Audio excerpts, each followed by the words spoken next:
थे भाई, military establishment ने बनाए थे। आप बार बार क्यों सुनना चाहते हैं? मिलिट्री स्टैब्लिशमेंट ने बनाए थे। और अब अगर आज अरशद शरीफ का जो जुडिशल कमीशन है उसके राह में रोड़े अटकाए जा रहे हैं तो आप किस पे शक करेंगे? उन्हीं पे शक करेंगे ना जिन्होंने मुकदमात बनाए थे।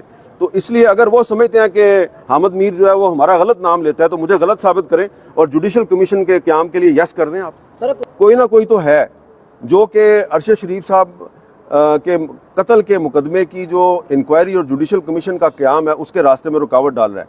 कौन है ये मुझे पता नहीं। और ये जो आज पिटीशन दायर की, हम किसी को ब्लेम तो कर नहीं रहे, ना ही किसी पे इल्ज़ाम लगा रहे हैं। हम तो सिर्फ ये कह रहे हैं जी कि अरशद शरीफ के कहा है कि आप वफाकी हुकूमत को डबो रहे हैं, ये अल्फाज थे कि आप उनको डबो रहे हैं। तो वज़ीर-ए-आज़म शहबाज शरीफ साहब से गुजारिश है कि इस्लामाबाद हाई कोर्ट के चीफ जस्टिस के ख्याल में जो आपके वकला हैं वो आपको इस हाई कोर्ट के सामने डबो रहे हैं।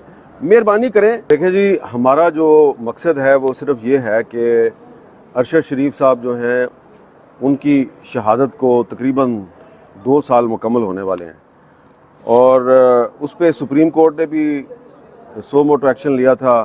उसके बाद 2023 में उन्होंने जो आखिरी हेयरिंग की उसके बाद हेयरिंग नहीं हुई।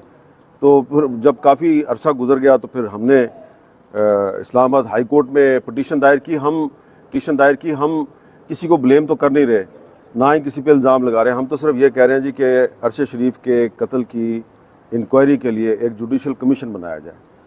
तो जो पिछली हेयरिंग थी उस हेयरिंग में जब chief justice Islamabad high court Aamir Farooq साहब ने वजारत दाखिला और वजारत कानून से ये कहा कि आप हमें 6 अगस्त को आगे बताएं कि आप कमीशन बनाना चाहते हैं या नहीं बनाना चाहते, तो उसी दिन शाम को एक प्रेस रिलीज जारी हुई और कहा गया जी कि सुप्रीम कोर्ट जो है वो उसने 3 रुकनी बेंच बना दिया जो इंक्वायरी करेगा। और बाद में फिर उसकी हेयरिंग नहीं हुई उस 3 रुकनी बेंच की, और कहा गया जी कि कोई डिस्प्यूट चल रहा है कि 5 मेंबर बेंच होगा या 3 मेंबर बेंच होगा।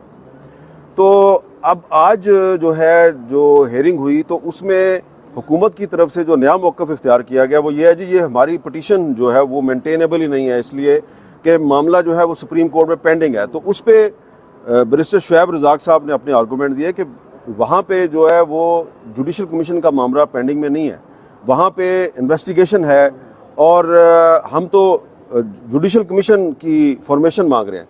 तो इस पे जो सरकारी वकील साहब थे उन्होंने जो आर्गूमेंट्स दिए तो चीफ जस्टिस साहब उससे मुतमिन नहीं थे। तो अब हम जो है वो ये समझते हैं कि मकसद हमारा क्या है कि अरशद शरीफ साहब को इंसाफ मिलना चाहिए। तो अगर सुप्रीम कोर्ट जो है वो जुडिशल कमीशन बना देती है तो हमें कोई इतराज़ नहीं, बना दें आप। अगर वो नहीं बनाते तो फिर इस्लामाबाद हाई कोर्ट में आके हुकूमत बताए कि वो जुडिशल कमीशन बनाना चाहती है या नहीं बनाना चाहती। आज चीफ जस्टिस आमिर फ़ारूक साहब ने बार बार जो है वो यही हुकूमत से पूछा है कि आप ये बताएं कि आप जुडिशल कमीशन बनाना चाहते हैं या नहीं बनाना चाहते।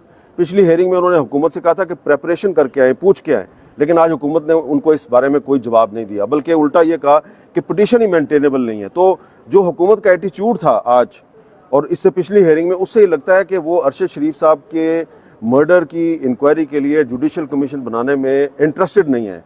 ठीक है। और बार बार चीफ जस्टिस आमिर फ़ारूक साहब के पूछने के उनके पास कोई जवाब नहीं था। तो मैं तो सिर्फ यही कहूँगा कि हमारा मकसद सिर्फ और सिर्फ यह है कि अरशद शरीफ के लिए इंसाफ चाहते हैं। सुप्रीम कोर्ट जुडिशल कमीशन बना दे, वो नहीं बनाती तो इस्लामाबाद हाई कोर्ट बना दे। सर आप समझते हैं जो 3 रुकनी बेंच बना वो केस खराब करने के लिए बना था अरशद शरीफ साहब का?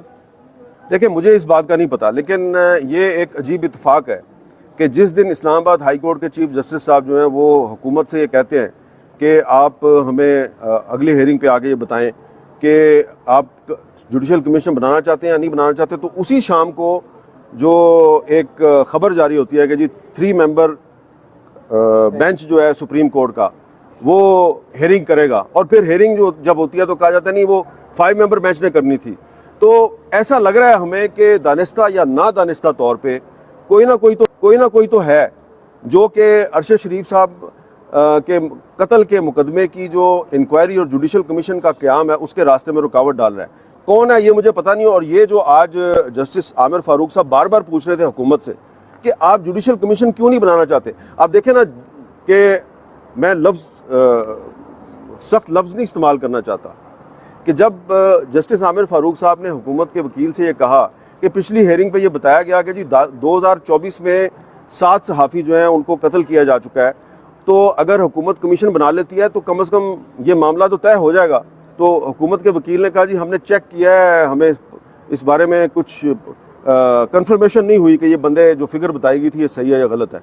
तो उस पर आज चीफ जस्टिस साहब ने मुझे ये कहा है कि आपने अब इनको तहरीरी तौर पे बताना है कि 2024 में कितने सहाफ़ी अब तक शहीद किए जा चुके हैं। जब मैंने पिछली हेयरिंग पे बताया था उस वक्त 7 थे, लेकिन अब 8 हो चुके हैं। तो इससे आप अंदाज़ा लगाएं कि जो हुकूमत है उसके मौक़िफ़ में आपको इंसाफ देने की नीयत नज़र नहीं आती, उसमें रौनक नज़र आती है। अच्छा अमीर साहब, आज जज साहब ने ये भी कहा कि attorney general is sharing away, वो भी पेश नहीं हो रहे, उनको क्या कबाहत है पेश होने में? और उन्होंने कहा कि JIT की जो 1 साल हो गया वो रिपोर्ट भी मैंने पढ़ी, उसमें कुछ भी सेटिस्फेक्शन हमारे पास नहीं है।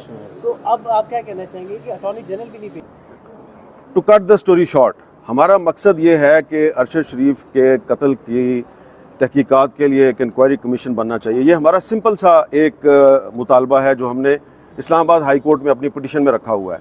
अब उस पिटीशन पर हेयरिंग में जो हुकूमत के वकला का जो रवैया है उससे मैं जो है वो ज़्यादा से ज़्यादा यही कह सकता हूँ कि डिलेइंग टैक्टिक्स हैं। लेकिन आज chief justice Islamabad high court Aamir Farooq साहब ने कहा है कि आप वफाकी हुकूमत को डबो रहे हैं, ये अल्फाज थे कि आप उनको डबो रहे हैं। तो वज़ीर आज़म शहबाज शरीफ साहब से गुजारिश है कि इस्लामाबाद हाई कोर्ट के चीफ जस्टिस के ख्याल में जो आपके वकला हैं वो आपको इस हाई कोर्ट के सामने डबो रहे हैं। मेहरबानी करें, आप को क्या प्रॉब्लम है? आप वज़ीर आज़म हैं, आपके पास इख्तियार है, आप अरशद शरीफ के कत्ल की इंक्वायरी के लिए एक जुडिशल कमीशन के क़याम का ऐलान कर दें, मामला ख़त्म हो जाएगा। और फिर जुडिशल कमीशन ने फैसला करना है कि अरशद शरीफ के मर्डर के पीछे कौन है। तो जो लोग डिलेइंग टैक्टिक्स इस्तेमाल कर रहे हैं वो जुडिशल कमीशन के क़याम को रोकना चाहते हैं। तो जुडिशल कमीशन के क़याम से को वही रोक सकता है जिसके दाढ़ी में कुछ तिनका है। अच्छा हामिद साहब, आप इन्वेस्टिगेशन जर्नलिस्ट माने जाते हैं पाकिस्तान में भी और बाहर की दुनिया में भी। 14 मुकदमात अरशद शरीफ पे हुए और मुल्क छोड़कर जाना पड़ा। अब उनकी इंक्वायरी के ऊपर भी जो है वो डिलेइंग टैक्टिक्स आप कह रहे हैं इस्तेमाल हो रहे हैं। तो आप एक इन्वेस्टिगेशन जर्नलिज्म के होते हुए क्या समझते हैं कि जो अरशद शरीफ का मर्डर किन लोगों की वजह से हुआ? देखें, ये तो पिछली जो हेयरिंग थी उसमें चीफ जस्टिस आमिर फ़ारूक साहब ने बार बार हुकूमत से पूछा कि ये बताएं कि वो क्या सर्कमस्टांसेस थे जिनकी वजह से अरशद शरीफ को पाकिस्तान छोड़ना पड़ा। तो उस पर जो इन्वेस्टिगेशन अफसर था उसने कहा जी उन पर मुकदमात दर्ज हो गए थे। उन्होंने पूछा मुद्दई कौन थे, तो उन्होंने बताया जी एक मुकदमा जो है वो SHO ने खुद दायर किया था और बाकी मुकदमात जो हैं उसमें हम आपको बताएंगे। तो ये जो सवाल आप मुझसे पूछ रहे हैं, ये सवाल आप आपारा चौक में या लाहौर के माल रोड पे या कराची के तारक रोड पे किसी बच्चे से पूछ लें कि अरशद शरीफ को जिन मुकदमात में मुलव्वस किया वो मुकदमात किसने बनाए थे, किसने करवाए थे? भाई मिलिट्री इस्टेब्लिशमेंट ने बनाए थे। आप बार बार क्यों सुनना चाहते हैं? मिलिट्री इस्टेब्लिशमेंट ने बनाए थे। और अब अगर आज अरशद शरीफ का जो जुडिशल कमीशन है उसके राह में रोड़े अटकाए जा रहे हैं तो आप किस पे शक करेंगे? उन्हीं पे शक करेंगे ना जिन्होंने मुकदमात बनाए थे।